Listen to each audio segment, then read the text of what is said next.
और मेरे हाथ में थमाने के बाद आका वो पीछे हट गया। मैंने उसकी बेटी की कलाई को मरोड़ा और झटका देकर कब्र की तरफ खींचा। जब मैंने कब्र की तरफ खींचा तो बच्ची चीखी, लेकिन मेरे दिल पे उसके चीखने का कुछ असर ना हो सका। आका, जब मैंने झटका देकर उसकी बेटी को कब्र में धक्का दिया तो मुंह के बल वो कब्र में गिरी। जैसे ही वो कब्र में गिरी, गिर के फौरन उठी और उठ के निकलना चाहती थी। कह रही थी मुझे एक आखिरी मौका दे दे, मुझे पता है कि इस कब्र में मुझे आखिरी सांस लेना होगी।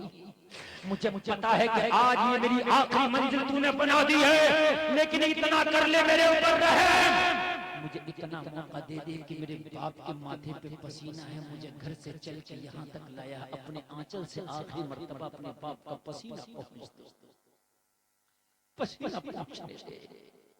कहने लगे लेकिन मुझे रहम ना आया। जब बेटी ने निकलने की कोशिश की, या रसूल अल्लाह, मैंने दोनों हाथों से कुदाल उठाई और उस बेटी के सर से दे मारी। कुदाल लोहे की सर पे लगी, बच्ची का सर फटा, खून निकला, बच्ची कब्र में औंधे मुंह गिरी, लेकिन गिरने से पहले उसकी जुबान से एक जुमला निकला था, मौला तेरा वो बरकत वाला नबी कब आएगा जो हम जैसी बच्चियों को जिंदा दफन होने से बचाएगा। आका, जब मैंने आपका नाम सुना मेरे हाथ कांपने लगे। या रसूल अल्लाह, कुदाल मेरे हाथों से गिर गई। या रसूल अल्लाह, कुदाल मेरे हाथों से गिर गई। या रसूल अल्लाह, मेरे हाथ कांपने लगे। बच्ची ने आपका जिक्र किया, परवरदिगार वो रहमत वाला नबी कब आएगा जो बच्चियों को जिंदा दफन होने से बचाएगा। या रसूल अल्लाह, आपका नाम सुना, मैं गड्ढे में मिट्टी भी न डाल सका, कुदाल वही छोड़ के आपकी तलाश में दीवानों की तरह निकल गया। तलाश करता करता बाप की बारगाह तक पहुंचाओ। मेरे नबी की आंख में आंसू आ गए। मेरे नबी उठ के घर की तरफ तशरीफ ले गए। मेरे नबी ने फरमाया, अल्लाह तेरे गुनाहों से दरगुजर फरमाए। बेटियों, ये है इस्लाम। दुनिया ने तुम्हें मौत दी थी, इस्लाम ने तुम्हें जिंदगी अता की है। वही फरमाते हैं, और बेटियों को जिंदा दफन करने वालों सुनो, मोहम्मद का फरमान ये है कि अगर बेटी घर में पैदा हो जाए तो रहमत की निशानी है। अल्लाह अगर किसी एक शख्स से खुश होता है तो उसको बेटी दे देता है, पूरी कौम से खुश होता है तो उस कौम पे बारिश बरसाता है। अल्लाह अगर किसी से राजी हो उसे बेटी दे देता। नबी फरमाते किसी के घर में बेटी पैदा हो जाए रहमत है, शादी कर दो हज का सवाब है, माँ बन जाए तो कदमों के नीचे जन्नत है। सुभान अल्लाह, माशाअल्लाह माशाअल्लाह, वाह वाह वाह वाह। ये दर्जे जरा मुझे बताएं तो, आज बेटियों को पर्दा उलझन लगता, आज इस्लामी माहौल में रहना बेटियों को कैद लगता, आज इस्लामी रंग में रंगना बेटियों को गलत लगता। जलसे में आने वालों कान खोल करके सुन लो, बेटियों की बका इस्लाम ही से है। अगर इस्लाम जिंदगी से निकाल दिया जाए, खुदा की कसम हमारी बेटियों की जिंदगियां वीरान हो जाएंगी। दूसरों में और हम में यही तो फर्क है। आज उल्टा हो रहा, उल्टा ये हो रहा है कि आज इस्लाम को गालियां दी जा रही हैं, आज इस्लाम को कोसा जा रहा है। और क्या कहा जा रहा है कि इस्लाम ने, मुसलमानों ने, कलमा पढ़ने वालों ने बेटियों को कैद में रखा, हिजाब में रखा। जबकि तुम्हें पता नहीं है, हिजाब में, कैद में सबको नहीं रखा जाता। जिसकी कुछ इज्जत और अहमियत होती है उसी को रखा जाता है। मेरे भाई, जिसकी कुछ अहमियत हो। एक जगह में सफर कर रहा था एक बार, तो मुझे खूब याद है, ये कई साल ट्रेन का सफर था। तो बहुत बड़ी लिखी हुई लेडीज थी, बहुत बड़ी काबिल, कहीं रही होगी लेक्चरर। लेकिन मैं बड़ी मुतासिर हूँ इस्लाम की कुछ बातों से, मगर बड़ी मुतनफ्फिर हूँ इस्लाम की कुछ बातों से। मैंने कहा मुतासिर किस चीज से हो, तो कहने की इस्लाम जो है यकसानियत का जो सबक देता है, इससे मैं बड़ी मुतासिर हूँ। मसावा, बराबर, काला गोरा, अरबी अजमी, फौकियत नहीं है इस्लाम में, सब बराबर।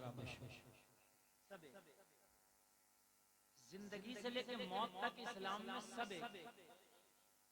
कब्र अमीर की भी वैसी होगी और गरीब की भी वैसी होगी। मैंने कहा बहुत अच्छी बात। और कहने लगी एक चीज इस्लाम की ये समझ में नहीं आती कि औरतों को अधिकार इस्लाम ने कम दिए। क्या दिए? मैंने कहा मुझे बताइए कि लगता आपको कम लग रहे हैं? हो सकता है कि आपकी सोच वहां तक ना पहुंच रही हो, मैं आपको बता दूं। तो कहने लेकिन मौलाना जी बात यह है कि आप ये बताइए कि जहाँ चाहो वहाँ जा सकते हो, लेकिन औरत आपके मजहब के मुताबिक हज करने भी अकेली नहीं जा सकती। मैंने कहा बात तो सही है। तो कहने लेकिन ऐसा क्यों? तो मैंने कहा आप पहले पूरा सवाल कर लो फिर मैं जवाब दे दूं।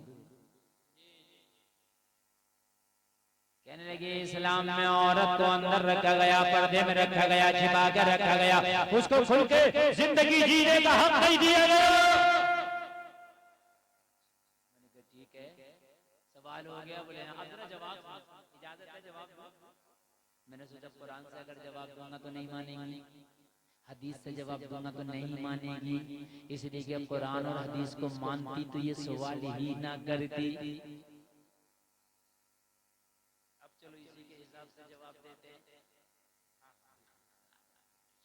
देखो भाई एक बात बताओ, कारी सब हाजिर से जा रहे अभी आएंगे फौरन इंशाल्लाह, लेकिन आप लोग तो उठ कर नहीं जाएंगे, थके तो नहीं है? ये बोलो यार, कारी साहब हाजिर से जा रहे हैं, लेकिन आप इन्हें देख के ना उठ जाइए। और बड़ा अच्छा जलसा चल रहा है, मामून भाई बहुत कामयाब जलसा चल रहा है आपका माशाल्लाह। अल्लाह सलामत रखे, अल्लाह बरकतें अता फरमाए। ये देखें कि अब रात का 12 बज गया, लेकिन ऐसा लग नहीं रहा इतना ही मजमा उतनी भीड़ है जितनी शुरू में थी। अल्लाह आपके जज्बात को सलामत रखे, आपके अल्लाह हौसलों को बुलंदी अता फरमाए। अब जरा जवाब देखो, उलमा की बातें सुना, क्या किया करो, उलमा की बातें सुना, उलमा से गुफ्तगू किया, उलमा के करीब रहा। अगर आलिम से करीब नहीं रहोगे तो किसी ने आपसे अगर इस्लाम का सवाल कर दिया तो फिर आपके गले में हड्डी अटक जाएगी। और आज ऐसा हो रहा मीडिया वाला सामने मुंह लगा देता, मैक लगा देता मुंह पे और पूछ लेता। अब हमारे जो है टुक टुक दीदम दम न कशीदा कुछ बोलते, ये बात हकीकत है कि नहीं है? ये बात हकीकत है कि नहीं? कुछ भी पूछ लेते और हमारे बताइए, क्योंकि पता ही नहीं ना। मौलवी से अगर सवाल, अभी मैं आया आपके, अभी मैं जा रहा खाना खाने तो मेरे पास फोन आया एक साहब का, बोले हजरत यहाँ बड़ी बहस चल रही। मैंने कहा बोले मसला बता दो। बोला घोड़े पर सबसे पहले कौन सी नबी बैठी है? बाखुदा बता रहा हूँ उनको। मैंने उनसे डांटा, नमाज याद है? बोला हाँ पढ़ता हूँ। मैंने दुआ कौन सुनी? बोले ये याद। मैंने कहा बेवकूफ, मरने के बाद तो ये नहीं पूछा जाएगा कि घोड़े पर सबसे पहले कौन से नबी बैठे, ये पूछा जाएगा माँ दीनू का तेरा दीन कैसा था, तेरा दीन क्या था, नमाज़ें कैसी पढ़ी थी। तो मौलवियों से पूछेंगे, ऐसी बात पूछेंगे जो बात हकीकत है कि नहीं है? हजरत मूसा की दादी का नाम बताओ। एक तो बोला हजरत इब्राहिम खलीलुल्लाह ने जो हजरत इस्माइल खलीलुल्लाह पे छुरी चलाई, उसका बेटा कौन सी लकड़ी का?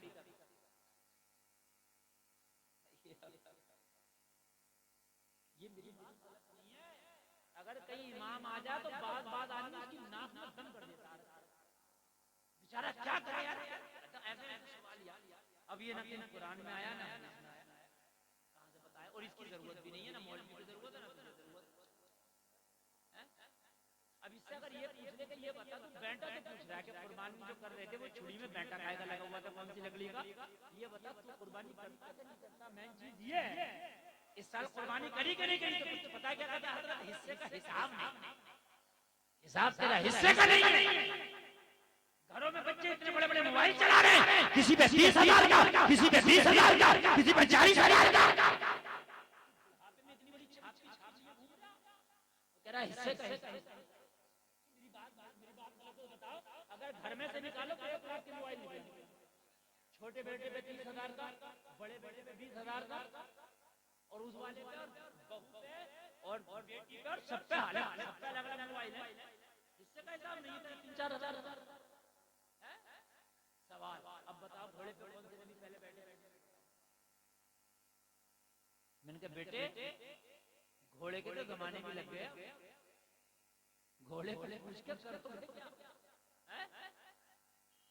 खाली की बात है, खाली की बात है, खाली की खुराफात है। आलिमों के करीब हो, आलिमों से पूछा करो ना तो खुराफात नहीं, पूछा करो हजरत। मैं वुजू करूंगा आपके सामने, जरा मेरा वुजू देखो कोई गलती तो नहीं।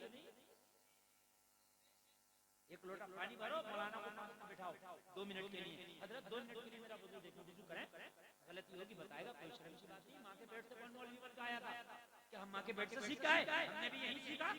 चलो अलग बात है कि तुमने देर लग गई, लेकिन सुबह का भटका शाम को घर आए तो भटका नहीं है, इसलिए अब भी सीख लो। मरने के बाद अगर दिल करा तो कोई कब्र पे आ गया, तेरा अजीज दोस्त भी आखिरी बार कहेगा वमिनहा नुखरिजुकुम तारतन उखरा, मिट मिट करके कभी फिर वापस नहीं आएगा। इधर हो तुम किल्ला बागों में घूम रहा हो।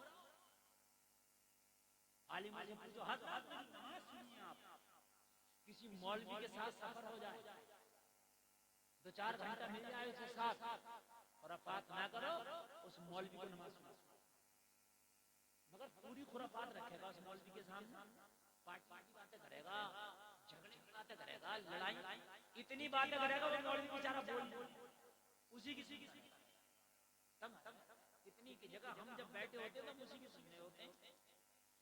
फायदा हासिल करो मेरे अजीजों, फायदा हासिल करो मेरे अजीजों। उलमा के पास बैठो, अपनी नमाज सुनाओ, नमाज पढ़ के क्या हो हजरत देखो।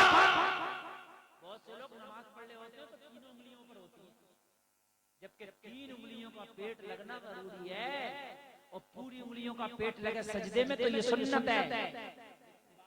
मैंने देखा है कि बिल्कुल पूरे दोनों पैरों की उंगलियां आती हैं, बिल्कुल और ऐसे करके बैठ जाते हैं, उन्हें पता ही नहीं तरीका क्या है।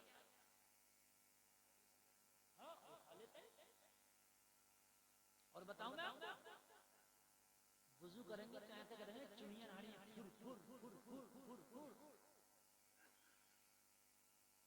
मसा करेगा तो पानी लेना है तो यहाँ से चूना शुरू करेगा,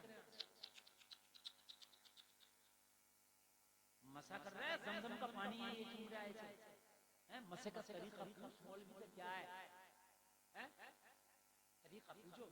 और सर्दियों का मौसम आ रहा, भाई साहब मैं सही बता रहा हूँ, 10% लोग हैं कि जिनका वुजू सही होगा, खुशक है ऐसे करके मुझसे ऐसे खुशक कोनियां रह जाती हैं और ऐसे जाकर नमाज पढ़ ले। अगर बाल की नोक के बराबर भी कोई जगह ऐसी रह गई जहाँ पानी ना बहा तो वजू नहीं हुआ। नहीं पूछते बाल के नोक के बराबर भी बहुत से एक हाथ से मुंह धुल लेते हैं, बहुत से कोनी धुलेंगे तो एक तरीके से पानी लिए चुल्लू में ऐसे कर लिए तो पानी यहाँ तक आएगा और यहीं गिर जाएगा, पूरी कोनी पे नहीं आएगा। पूरी कोनी समीत धुलने का तरीका ये कि पहले चिपड़ो पानी से, और चिपड़ने के बाद टोंटी चल रही हो तो टोंटी के नीचे इस तरीके से 3 बार करो, कोनी तक पानी बह जाए, ऐसे कोनी समीत। समझ मारी एक छपक्का मुंह पे मार के पूरा रगड़ो, फिर 2 छक्के इस तरीके से मारो तो पूरे मुंह पे पानी ढल जाए, बह जाए। तरीका समझ में मेरे भाइयों आ रहा है नहीं आ रहा? ये काम की बात है, मैं बता रहा हूँ आपको। हाँ ये काम की बात है। 30 साल का नौजवान हो गया हट्टा कट्टा, लेकिन गुस्ल करने का तरीका तक याद नहीं है, ये गुस्ल करने का तरीका याद है। ऐसी नपाक घूम रहे, और नपाक आदमी जिस घर में होगा उस घर में रहमत का फरिश्ता आएगा, जिस घर में नपाक आदमी होगा उस घर में बरकतें नहीं आएंगी, जिस घर में नपाक आदमी होगा उस घर की नहूसत कभी खत्म नहीं होगी। ये तरीका ही बता दूं अगर इजाजत हो तो जरूर, क्योंकि मौलवी नहीं बताएगा तो कौन बताएगा। अगर नपाक हो जाओ तो सबसे पहले तो तरीका ये सुनो कि जिस कपड़े में नपाक हुए हो उस कपड़े को पहन के आप गुस्ल नहीं कर सकते, नपाकी और बढ़ जाएगा। अंडरवियर या तहमन जो नपाक हो गया उसको पहन के गुस्ल नहीं हो सकता, उस कपड़े को अलग करो, पाक कपड़ा पहनो, या फिर गुस्ल खाने में जो बंद हो चारों तरफ से ऊपर से भी बिना कपड़े के ना। समझ रहे हैं?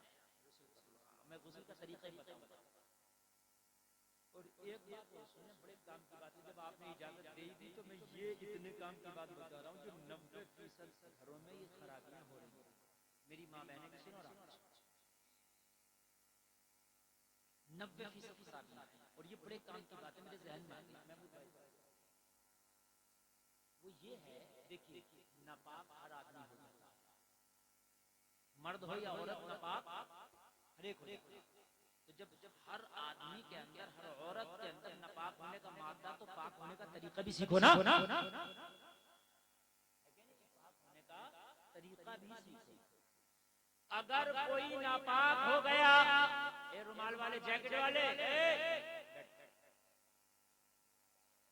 अगर इससे अभी मैं पाक होने का तरीका सुन लूं तो भाई साहब ये बता नहीं सकता, मेरी गारंटी है। ला जाओ, अगर ये बता दे तो तकरीर करना छोड़ दूंगा। जाओ जाओ, अब बताओ इसको कहते हैं, मैं क्या कह रहा हूँ, क्या कह रहे हैं बताओ आप मुझे यार। ये है, देख रहे हैं आप बदहवासी। अगर मेरी तकरीर में उठ के जाते तो मुझे इतना बुरा नहीं लगता, चलो कोई बात नहीं है, लेकिन ये तो ऐसा तरीका, बेटे नापाक होंगे तुम्हारे अब्बा भी, मैं भी नापाक होता हूँ, पाक होना तो सीखो। मैं काम की बात बता रहा हूँ, काम की बात है, कान खोल करके सुने आप, मेरी माँ बहनें भी सुनो और आप भी सुनो। मेरी बात आ गई तो मैं बता रहा हूँ, वरना तकरीरों में इस तरह की बातें कम बताई जाती हैं, क्योंकि लोग इस तरह की बातों को पसंद कम करते हैं। मगर पसंद करो या ना करे, बात वो बता के जाऊंगा जिसकी वजह से तुम्हारी भी बख्शिश हो जाए, हमारी भी बख्शिश हो जाए। पहली बात तो आप सुन लें।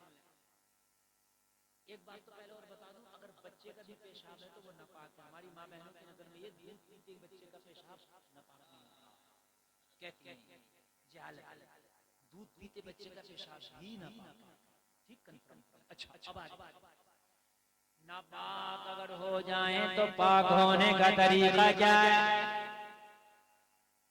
तो हमारे घरों में जो 90% गलतियां हो रही हैं, जो हमें नमाज पढ़ने में मजा नहीं आ रहा, उसकी मेन वजह ये है कि हमारे कपड़े पाक नहीं।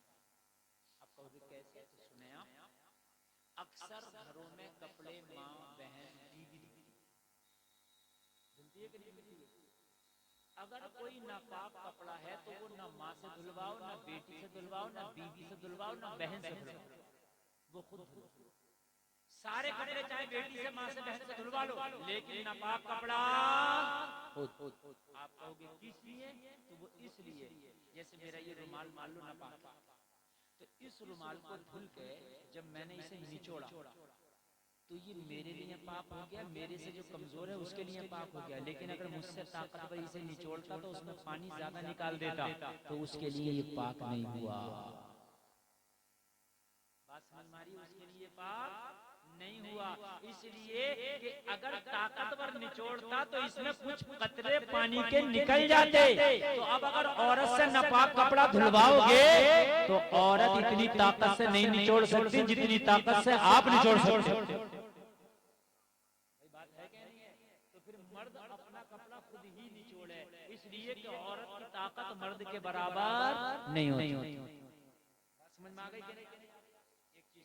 अगर नापाक है कपड़ा, और कपड़ा पाक करने का तरीका ये है कि कपड़े को सही तरीके से धुलो, साबुन लगाओ चाहे सरफ लगाओ, सही तरीके से रगड़ो मलो। उसके बाद में जब इसको निचोड़ना है तो इसमें पानी डालकर पूरी ताकत से निचोड़ो, जितनी तुम्हारे अंदर ताकत है पूरी ताकत से निचोड़ो। निचोड़ने के बाद कपड़ा अलग रख लो, अलग रखने के लिए हाथ धुलो, हाथ धुलने के बाद वो जगह धुलो जहाँ पर कपड़ा निचोड़ा था। अब फिर दोबारा कपड़े को रखो, फिर इसमें पानी डालो, फिर पानी डालने के बाद जब अच्छे से पानी में ये भीग जाए फिर इसको इतनी ताकत से निचोड़ो जितनी तुम्हारे अंदर ताकत है। फिर कपड़े को अलग रख दो, अलग रखने के बाद फिर हाथ धुलो, फिर वो जगह धुलो जहां पर कपड़ा रखकर निचोड़ा था, फिर कपड़े को वहां रखो, रखने के बाद फिर कपड़ा अच्छे से धुलो। जब पानी उसके अंदर आ जाए तो फिर पूरी ताकत से निचोड़ो। अब पाक। बहुत अच्छी बात बताइए, माशाअल्लाह। लेकिन वो मेरे लिए पाक है, कारी यूसुफ में मुझसे ज्यादा ताकत है, ये निचोड़ेंगे तो इनमें 2-4 कतरे पानी के ज्यादा निकाल देंगे तो इनके लिए पाक नहीं, मेरे लिए या मेरे से कमजोर के लिए। तो फिर जब औरत अगर तुम्हारा कपड़ा पाक करेगी तो कैसे निचोड़ देगी? समझ में बात आई कि नहीं आई? तो अपने नापाक कपड़े खुद धुलो, 3 बार निचोड़ना, ठीक? अच्छा, अगर नापाक कपड़ा पाक कपड़ों के साथ मिला के वॉशिंग मशीन में डाल दिया तो क्या पाक होगा कि नहीं होगा? अक्सर ऐसा होता है कि 10 कपड़े पाक है, एक नापाक है, सबको डाल दिया, घुमा रही है, तो कान खोल के सुनो, वो एक नापाक कपड़ा जो तुमने 10 पाक कपड़ों के साथ डाला था वो सबको नापाक कर देगा। हम तो डूबे हैं सनम, तुमको भी ले डूबेंगे। वो एक नापाक था मगर उसने उन 10 को भी नापाक कर दिया।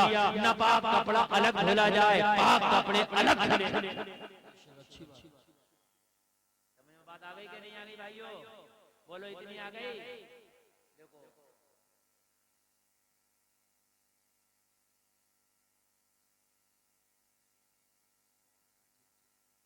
जो है तो बहुत लंबी तकलीफ हो गई हमारी।